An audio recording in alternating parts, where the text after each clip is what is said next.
When my daughter was a baby, she adamantly resisted sleep, constantly moving her head and body in an attempt to stay awake, despite our best efforts to soothe her and put her to sleep. And as soon as she started drifting off, she would jolt awake and start the process all over again. I knew her little mind couldn't comprehend it, but I desperately wished I could make her understand she needed the sleep. It was clear that she was exhausted and in dire need of rest. Human beings need rest. God gave commandments for humans, animals, and even the land to rest. Exodus 28 through 10 says, "Remember the Sabbath day to keep it holy.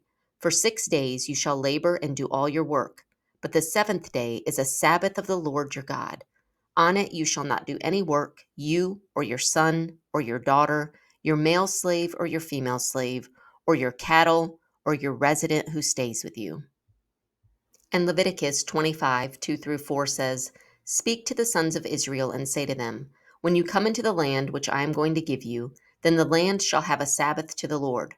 For 6 years you shall sow your field, and for 6 years you shall prune your vineyard and gather in its produce. But during the seventh year the land shall have a Sabbath rest, a Sabbath to the Lord. You shall not sow your field, nor prune your vineyard." How important is this Sabbath rest? Well, it must have been pretty important because God not only commanded it in the Old Testament, he even demonstrated it for us. Genesis 2:2 says, "By the seventh day God completed his work which he had done, and he rested on the seventh day from all his work which he had done." God's commandments regarding Sabbath rest were clear, but I think the significance is made even more clear when we read in Exodus God's instructions when he started providing manna. Manna was a type of bread that God caused to miraculously appear each morning while the Israelites were wandering in the wilderness before entering the Promised Land. A miraculous provision. Exodus 16, 4 through 5 says, "Then the Lord said to Moses, Behold, I will rain bread from heaven for you, and the people shall go out and gather a day's portion every day, so that I may test them, whether or not they will walk in my instruction. On the sixth day, when they prepare what they bring in, it will be twice as much as they gather daily." Skipping down to verses 23 and 24, it says, "Then he said to them, This is what the Lord meant. Tomorrow is a Sabbath observance, a holy Sabbath to the Lord. Bake what you will bake and boil what you will boil, and all that is left over put aside to be kept until morning." So they put it aside until morning as Moses had ordered, and it did not stink, nor was there a maggot in it. Any other day of the week, when they tried to gather more than they would eat in a day, the leftovers would start to stink and become infested with worms. But not on Friday. Each Friday, they would be able to collect 2 days' worth so that they could rest on Saturday. Of course, not everyone listened, so some people went out to gather manna, but there wasn't any. God had told them Saturday was to be a day of rest and provided what they needed to be able to do that. God wants us also to trust him enough to rest, physically and spiritually. Even Jesus rested. Like us, while on earth in human form, his physical body had limitations. He needed to eat and sleep. His body at times needed rest. John 4 tells us of a journey Jesus took. Traveling from Judea to Galilee, he had to pass through Samaria. Verse 6 says, Jesus, tired as he was from the journey, sat down by the well. Jesus needed physical rest, and so do we. In Matthew 11:28, Jesus says, "Come to me, all who are weary and burdened, and I will give you rest." The Greek word for weary in this verse is kapiao, and Vine's dictionary says it means to grow tired with toil. The Greek word for burdened is vartizo.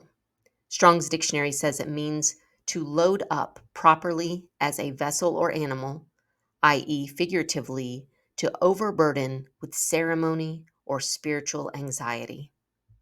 The word for rest in this verse is anapao. Vine's dictionary defines it as to cause or permit one to cease from any labor or movement so as to recover strength. It implies previous toil and care. Its chief significance is that of taking or causing to take rest, to give intermission from labor, to give rest, to refresh, to cease from any labor or movement so as to recover strength, to refresh. A story is told about two lumberjacks competing to see who could cut down more trees. The younger one worked nonstop at full speed, while the older one stopped fairly often, taking several breaks. At the end of the day, much to the younger lumberjack's surprise, the older one had cut down more trees. The younger lumberjack says to the older one, "How can this be? You kept taking breaks." The older one replied, "During each break, I was sharpening my axe." Rest is much like the lumberjack sharpening his axe. We need it to be more useful and effective. As paradoxical as it sounds, we need to stop working periodically in order to get more work done. Another interesting thing about this story is that the younger lumberjack placed very little importance on a well maintained tool, but relied very heavily on his own physical strength. Relying on our own strength instead of resting in God's will wear us out quickly. Going further into Matthew 11, Jesus says in verse 29, "Take my yoke upon you and learn from me, for I am gentle and humble in heart, and you will find rest for your souls." Sometimes our bodies need rest. Sometimes our souls need rest. Whether we are weary from working long and hard or we're burdened spiritually, God wants to give us rest. Jesus set an example for us in this also. Luke 5:16 says, "But Jesus himself would often slip away to the wilderness and pray." God instructs us to work hard, but also gives us rest. He encourages rest, but condemns laziness. God uses a very small creature to teach us a big lesson. To see the importance of hard work and the difference between rest and laziness, we need to look no further than the ant.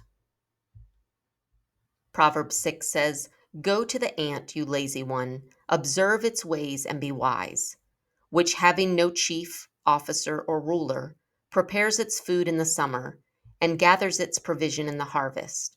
How long will you lie down, you lazy one? When will you arise from your sleep?" What do we know about ants? Well, they are hardworking and organized, working together in unison, preparing for their future needs. You've probably heard much about the work of the ant, but have you thought much about its rest? An article on everythingants.com says that ants have been found to take multiple short sleep episodes throughout their day. These usually last between 1 to 6 minutes each. Each day, they have on average around 90 to 250 sleep episodes. This means that collectively, ants can sleep up to 9 hours in a single day. Even the insect that is frequently lauded for its hard work rests regularly and is not considered lazy. Why? How can you tell the difference between resting and being lazy? An article from the Gospel Coalition puts it this way: laziness procrastinates and avoids our responsibilities. Rest re energizes us to undertake those responsibilities. Are you tired? Are you physically weary? Spiritually burdened? God wants to give us rest and re energize us. The question is, will we let Him? Do we trust that God will provide if we cease from our work? Do we trust that He will supply what we need, or are we going to work ourselves into the ground trying to provide for ourselves? Do we see the value in resting from work and spending time with God? Will we turn our spiritual burdens over to Him? Will we trust in Him to provide rest for our weary souls? God wants to give us physical and spiritual rest. The only question is, will we let Him?